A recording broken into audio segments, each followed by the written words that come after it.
अब आइए 9 second news में आगामी चुनाव से जुड़ी कुछ बड़ी और अहम खबरें आपको दिखाते हैं।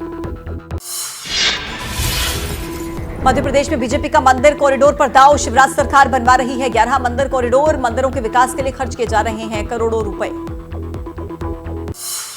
महाराष्ट्र के कोल्हापुर पहुंचे तेलंगाना के सीएम केसीआर। एयरपोर्ट पर समर्थकों ने किया भव्य स्वागत। केसीआर को बताया देश का नेता। अब की बार किसान सरकार के नारे भी लगाए। बीजेपी के नहीं सहेगा राजस्थान अभियान पर कांग्रेस का वार। सुखविंदर सिंह रंधावा बोले, देश भर में आदिवासियों पर अत्याचार हो रहा है। पीएम मोदी कह रहे हैं नहीं सहेगा राजस्थान। इंडिया गठबंधन पर लालू प्रसाद यादव बोले, मुंबई में होने वाली बैठक से पहले दिल्ली में वो विपक्ष के कुछ नेताओं से जरूरी मुद्दों पर करेंगे बात।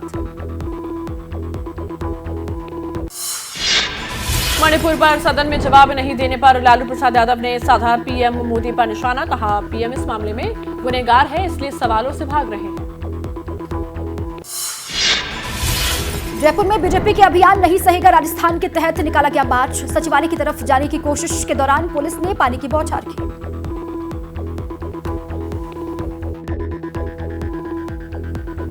और चलिए 9 सेकंड न्यूज में अब आपको दिखाते हैं राजनीति से जुड़ी कुछ और बड़ी खबरें। पुणे में पीएम मोदी ने किया रोड शो। एक झलक पाने के लिए सड़कों पर उमड़ी लोगों की भीड़। बच्चे और महिलाएं भी मेगा शो का बनी हिस्सा। पुणे में प्रधानमंत्री मोदी ने मेट्रो ट्रेन को दिखाई हरी झंडी। पुणे मेट्रो फेज 1 के 2 कॉरिडोर पर चलने लगी मेट्रो। कई दूसरी योजनाओं का भी किया शिलान्यास। महाराष्ट्र के पुणे दौरे पर गए पीएम मोदी ने दगडूशेठ गणपति मंदिर में की पूजा अर्चना। दिल्ली से पुणे पहुंचने के तुरंत बाद पीएम ने किया मंदिर का रुख।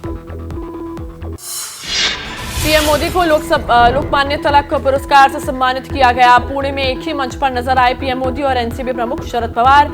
एनसीपी नेता ने ठोकी पीएम मोदी की पीठ।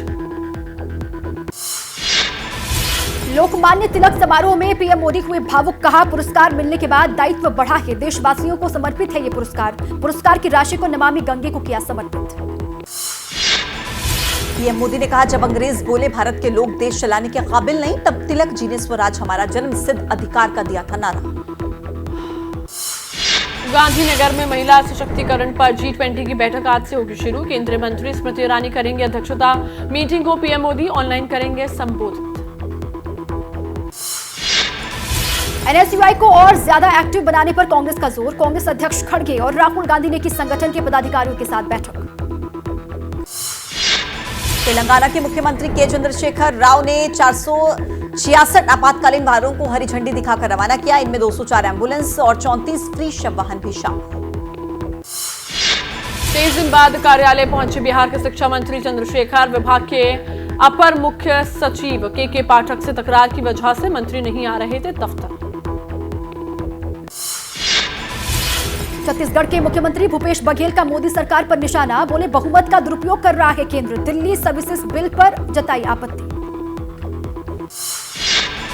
संसदीय कार्य मंत्री प्रहलाद जोशी का बयान, जो संविधान के दायरे में है वही किया। दुनिया में कहीं भी फेडरल स्ट्रक्चर है तो वहां पर नेशनल कैपिटल के लिए एक अलग से व्यवस्था भी है।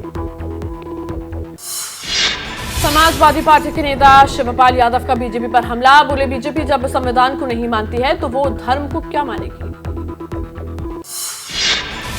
केंद्रीय मंत्री अनुराग ठाकुर ने अपने संसदीय इलाके के मेधावी छात्रों को बुलाया संसद भवन। भारत दर्शन के तहत इस कार्यक्रम में सिर्फ लड़कियों को मिला मौका।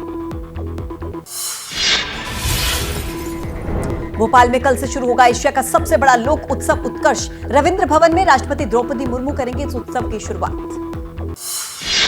बिहार में जातीय जनगणना को लेकर बिहार सरकार को बड़ी राहत। जाति के आधार पर जनगणना पर रोक हटाई गई। बिहार में होगी जातीय जनगणना।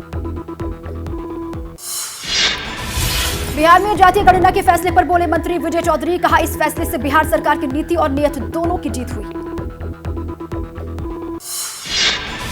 जाति जनगणना पर हाईकोर्ट के फैसले को लेकर बीजेपी नेता विजय सिन्हा का बयान। बोले कि सीबीआई के मामले में कल तक कोर्ट के फैसले पर सवाल उठाता था महागठबंधन, आज स्वागत कर रहा है। कांग्रेस सांसद रंजीत रंजन बोले जाति आधारित जनगणना पर हाईकोर्ट का फैसला हित में है। देश में भी जाति जनगणना होनी चाहिए। बिहार में जातीय जनगणना के फैसले पर डिप्टी सीएम तेजस्वी यादव ने जताई खुशी। कहा यह ऐतिहासिक फैसला, इससे गरीबों का भला होगा। जाति जनगणना पर हाईकोर्ट के फैसले के बाद हरकत में बिहार सरकार, सभी जिलों के डीएम को जारी किया जाति आधारित गणना फिर से शुरू करने का निर्देश।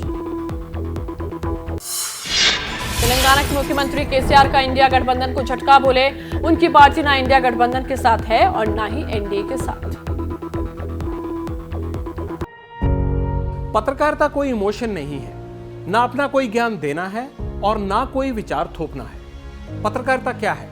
पत्रकारिता का मतलब है सही जानकारी इकट्ठा करना और तथ्य बताना। पत्रकारिता आज जितने महत्वपूर्ण दौर में है, शायद पहले नहीं थी। इस दौर से निकलने के लिए सिर्फ सच दिखाने की जरूरत है, वो सच जो आपके हित को आगे रखे। इसलिए अब रात 9 बजे प्राइम टाइम नहीं होगा, ये आपका टाइम है।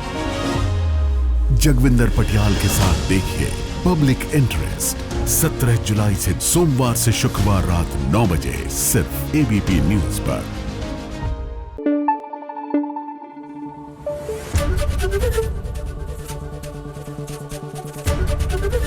एबीपी न्यूज आपको रखे आगे।